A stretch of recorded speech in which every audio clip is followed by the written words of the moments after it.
Hi everyone, good morning po sa inyong lahat. Welcome to Coaching Think Talk.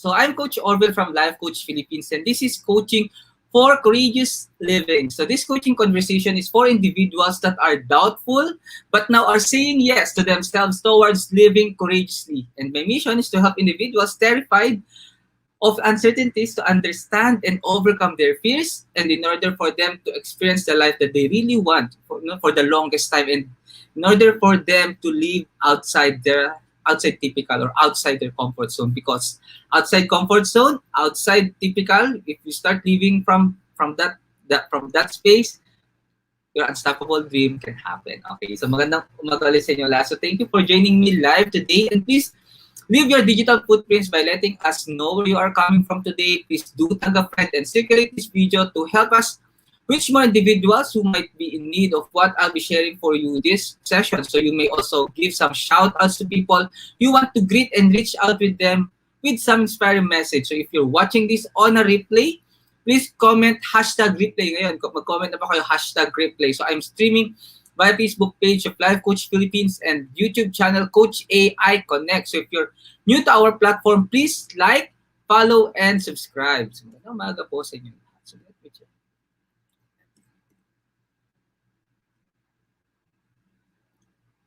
Yan, so I'm one of the coaches now sa Life Coach Philippines. Segment is sa Coaching Think Talk. So we are 16. So me, I have slot ngayon 10 a.m.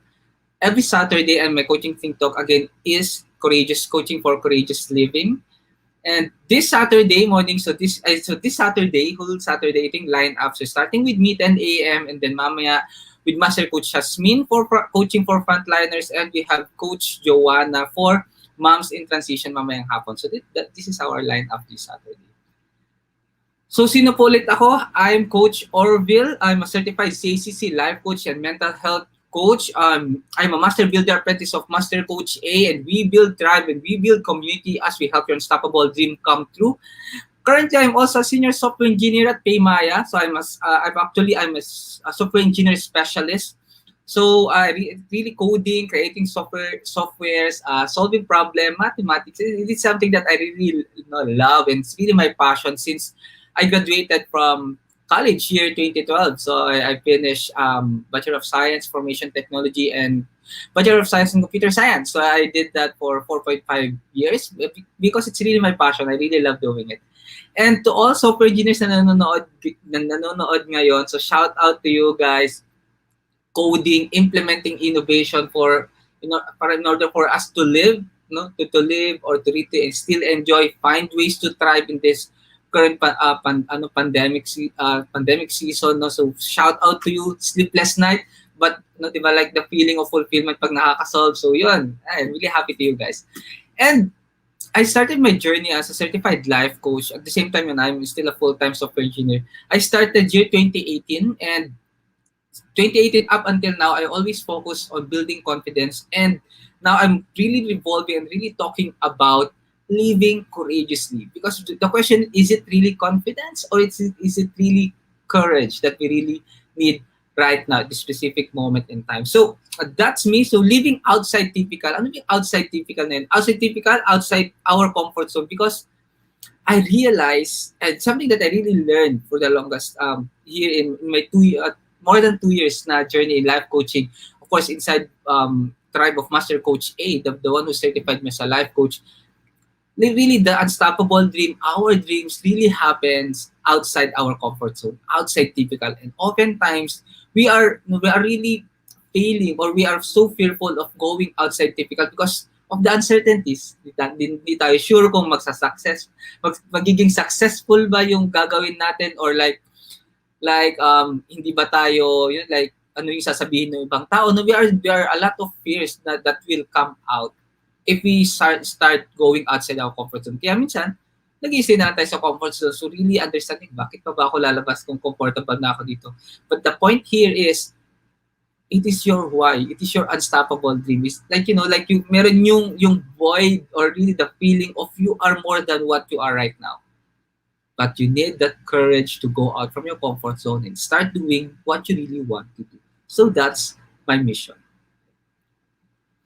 And For this session, I'm really inviting you to share your takeaways, your learnings, yung realization nyo, o yung sasawag nga nila moral lesson nyo dun sa whole session natin this morning. Ayun, share it your timeline along with these three official hashtag Pack My Bag Moment, hashtag Coaching Think Talk, and hashtag Courageous Living. Two things. First, kapag nag-share kayo ng realizations nyo, ng learnings nyo, ng takeaway nyo from a session like this, it will be mas mare-retain siya sa utak natin, will start to yung isasawag nilang kakagat sa brain, and then things will start to connect, and until such time na-apply natin yung mga natutunan natin. That's the first thing. Second thing, I'm really sure that one online friend of yours is really waiting for your takeaway, for your learning, for your moral lesson, for your story.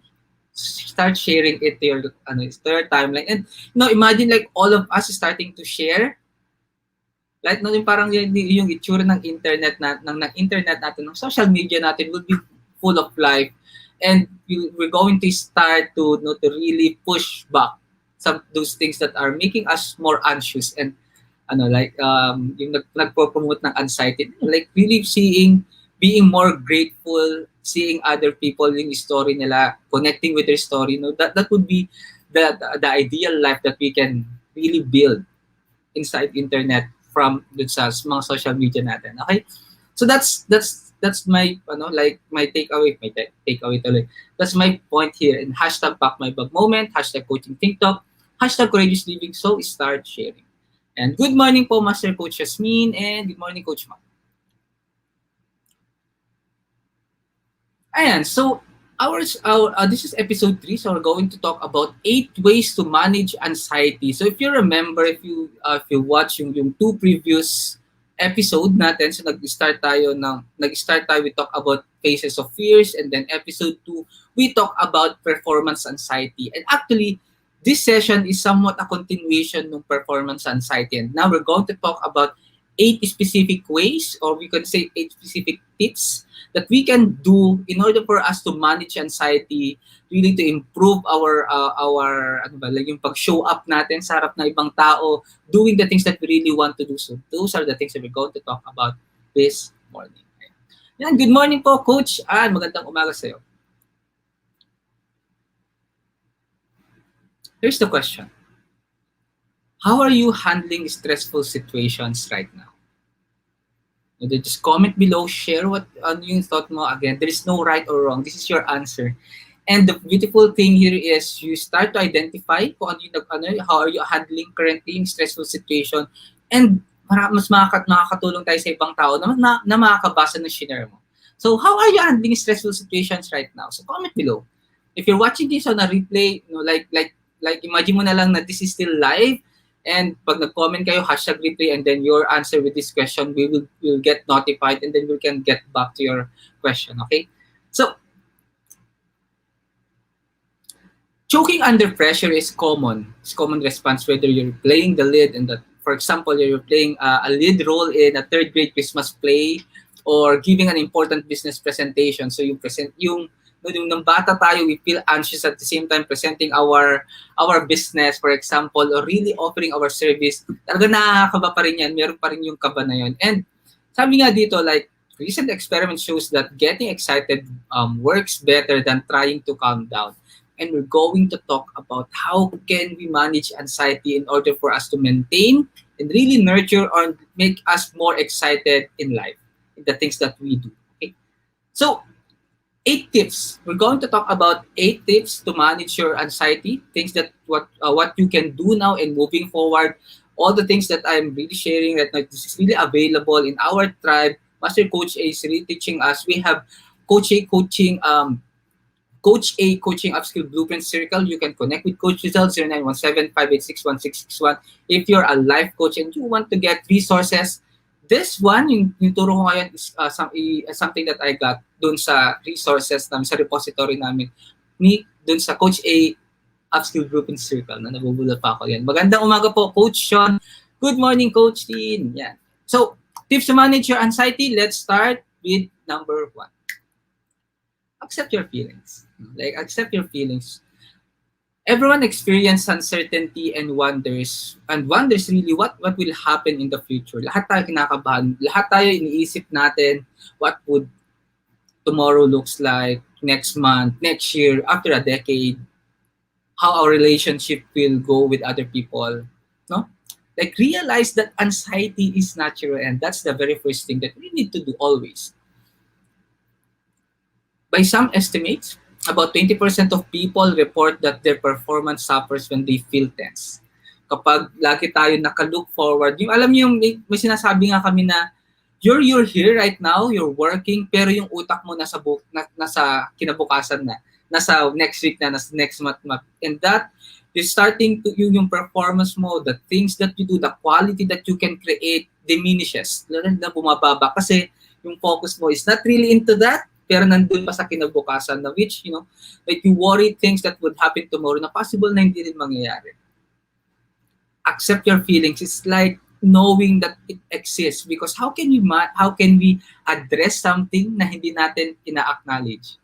Like, di ba, meron yung minsan na if you're connecting, hindi ako kinakabahan, di ba? Kinakabahan tayo pero dahil natutunan natin na wag daw nating sabihin na kinakabahan tayo, baka mas lumala, ganun. But then, the healthier way is really acknowledge because yung kaba, the anxiety, it really carrier of a message. May sinasabi siya.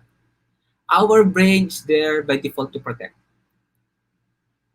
and realize that parang it's really a protection and understand kung ano yung sinasabi nung feeling, no anxiety, and really decide and process and move how can you move forward from it because we are meant to grow and anxiety is really there. It's a signal. But then you really want to manage and start doing that can really make us grow, focus, and really enjoy the moment. Accept your feelings. Item number 2, seek long-term peace. Yan, if you're connecting. So, while it's difficult to calm down on short notice, serenity is still a worthwhile goal, sabi nga dito. So, your mind and body need time to recover after demanding experiences. Oftentimes, we have this, we tend to say that we're procrastinating or yung sabi natin na nag-chill lang ako right now. Nag-chill lang tayo right now. Good morning po, Coach Marife. Magandang umaga. So, the question is, what is it that you're doing right now that can really make yung serenity, yung peace mo longer or unbreakable? Because, we always fall or we choose yung short-term na peace.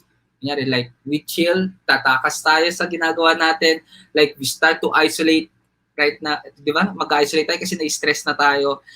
I'm not saying na may mali, no? Like, but I'm more focusing on what can you do more that can really make you healthier at the same time peaceful in what you're doing.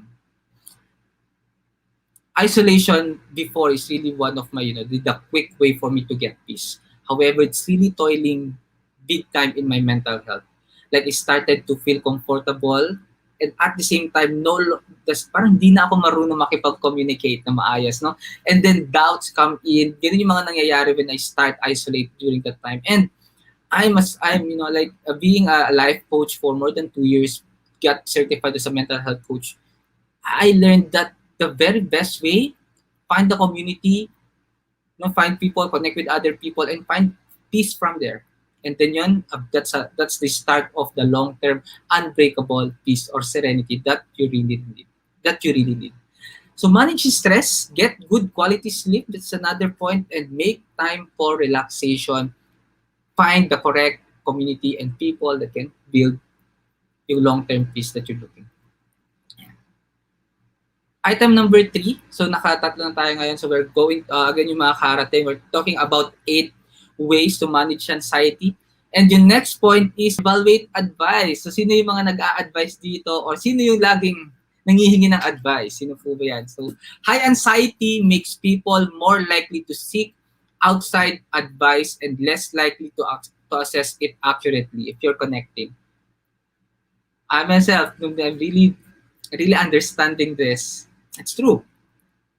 because anxiety most often really talks about how accountable are you with your decision. And dahil minsan nakakatakot maging accountable, nakakatakot magkamali, like we are really putting the remote control to other people para, like hindi ako accountable, hindi ako accountable din, ganyan, hindi ako nag-decide and so and so. But then but you giving up your own control sa decision mo, it's still a decision. And so think before you follow someone else's recommendation, really evaluate advice. Consider how to adapt them to your own circumstances. That's the reason why, they find the correct people, find the right community for you, to get processing, that can really help you see the things that you can't see. I'm a certified life coach. I belong to a tribe of certified life coaches, and the things that I'm really learning up until now, I'm really a work in progress, is it is not about advice giving, but you humbly asking for someone else feedback, and that feedback is so beautiful that it really empowers you and not cripples you. Certified life coaches doesn't give advice, but they give you questions, they give you ways to see the things that you can't see. And those things that can really, that yun yung talagang empower sa'yo, that can really make your foundation better. Kasi like imagine yourself, if you're always dependent on others' advice, then we care too much of what others might say. And then you see, you're going to start to see the pattern of, you become like maybe so fearful kapag hindi mo fina-follow yung sinasabi ng ibang tao. And then you start to please people para ganun sabay, for you to get the affirmation na tama yung ginawa mong decision. Think before you follow someone else's recommendations. Next, find own good luck charm. Sino yung naka-connect dito? Like engage in some rituals or routines. Sabi nga dito, like even irrational practices can help. So many athletes, for example, many athletes hold on to lucky bottle caps or wear a certain pair of socks. I remember I used to put 1 peso coin, my coins dun sa sapatos ko every time na pupunta ako sa harap ng klase, and really do, like, for example, do a report, magbabasa ng libro, or like, magde-declaim, you start to declaim a poem, like, I will never forget yung moment na ni-recite ko yung The Gettysburg Address by Abraham Lincoln, Lincoln, yan, nagbubula pa rin ako, yun, and I always put yung peso coin sa sapatos ko. And to be honest, iniisip ko dati, parang hindi naman effective yung nilalagay kong piso dun sa sapatos ko. But really reflecting on it, it made me do the thing. It made me go in front. It added I would say, it added some courage. It added some guts for me to go in front of other people, do my thing that I really need to do reporting, speak with other people, no? And that's that me, I really consider that as a very good luck charm. Sabi rin dito, no, like, find a way, a routine, or maybe a ritual, sasabi nila minsan. For example, me, every time I do Facebook Live, Master E is really aware of it. May ginagawa ko yung natutunan ko from Master Coach E, that for you to get the confidence, to be yourself, for example, yung ginagawa ko ito, may kanya exercise, like, pupunta tayo sa harap ng salamin, like yung gaganyan ka, then make your most beautiful, confident expression sa harap ng salamin before like a minute or two bago yung live. So kanina ginawa ko yun, I did a clapping, may ganun. So may ganun akong routine. And sabi nga dito, even irrational practice can help. The point here is what can really make you take action and really overcome the fear. Overcome you care too much of what others might say. Paano ko ba tatanggal yung doubt? Like, how can I let me use the word hack, or like really remove, and then find the confidence, because confidence is a result. After you do, for example, you presented something, you do a Facebook Live, after that, 100% nagkaroon ka ng confidence, because confidence is a result. And then from that, you keep repeating that until then, this is what I believe na until then, baka hindi mo na kailangan yung piso sa sapatos mo and so and so. So that's the point here. Find own good luck charm, because most of the time it really works. even though it doesn't really make sense. Next item. Ayan. Acknowledge genetics. Okay, so there's strong hereditary basis for stress responses. So some people are more psychologically sensitive. So, but remember, everyone can learn to become more resilient. We need to acknowledge that minsan, yung pagiging anxious natin, yung pagiging mahiyain natin, may parte talaga siya ng genes, no? Na naging part, for example, yung buong family line is not really into public speaking, for example. We need to acknowledge that. Again, the power of acknowledgement in order for us to know where we are coming from and what we really need to address. Always remember that you can learn to become more resilient. For example, public speaking, doing Facebook Live, this is a learnable skill. If you can watch yung mga unang video ko doing Facebook Live or even a recording, no? Even recording, you can really find the progress na nangyari. Of course, the power of being in a community, the power of you have people that you allow to give feedback to you. There are people na yung like you really learn from them, watching them how they do things, and then na-apply mo rin kung paano mo siya gamitin. No, that's the process. Acknowledge your genetics. What are the things that you need to improve? Take action. Yeah. Next item. Beware of manipulation. So this is a very important point that I want to leave you this morning. Unfortunately, researchers also found that anxious people are more likely to attract advisors who would deliberately mislead them. So be extra careful if you have any doubts. Because we are so anxious, diba? From kanina yung point number two ko that I talk about evaluate advice. Because we are so anxious, we oftentimes fall of really asking advice from other people, and from that, there are that unfortunately there are really people who will take advantage of it. Beware of these people. To find a way for you to identify them. Be in a community. Talk to people that you truly trust for the longest time, right? And talk to people that can really lead you with the right help that you need. Pero maybe yun, iniisip nyo, paano yun? Nga, takot na takot ako I'm really fearful of manipulation, but then, paano ko yung kakausapin ko? Yun na pala yung nagmamanipulate. Like, if you have that question, so parang paulit-ulit, parang paano ko gagawin? Paano ako magtatanong? Like, kasi nga takot nga ako sa manipulation, right? If that's your question and you still, like, you're really looking for a specific action that you can do, let me offer you Courageous Living Coaching Program. So again, I've been a product of life coaching since 2018 up until now, and still working as a software engineer, being more confident talking in the corporate world, and right now doing Facebook Live, and me really confidently offering this coaching program. So this is from Coach A, yung sa tribe namin sa Life Coach Philippines, I should say. So Master Coach A yung teacher namin.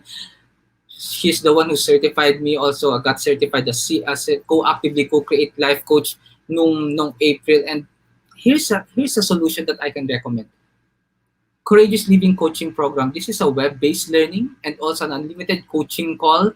So in this program, we can journey together. So connect with me. Let's talk about how can you courageously live from where you are right now towards where you wanted to become or where you wanted to go.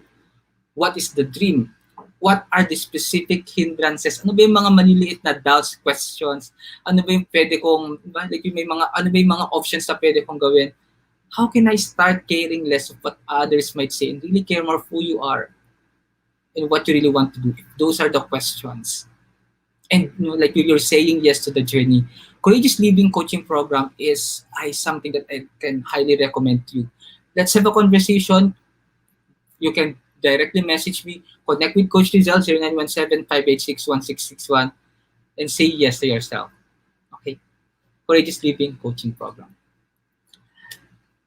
And then item number 7, empathize with yourself and others. So anxiety is often confused with weakness. So while you're learning to manage your emotions, Give yourself credit to become more adept. Okay, so encourage others who are going through similar struggles. Okay, so you celebrate yourself.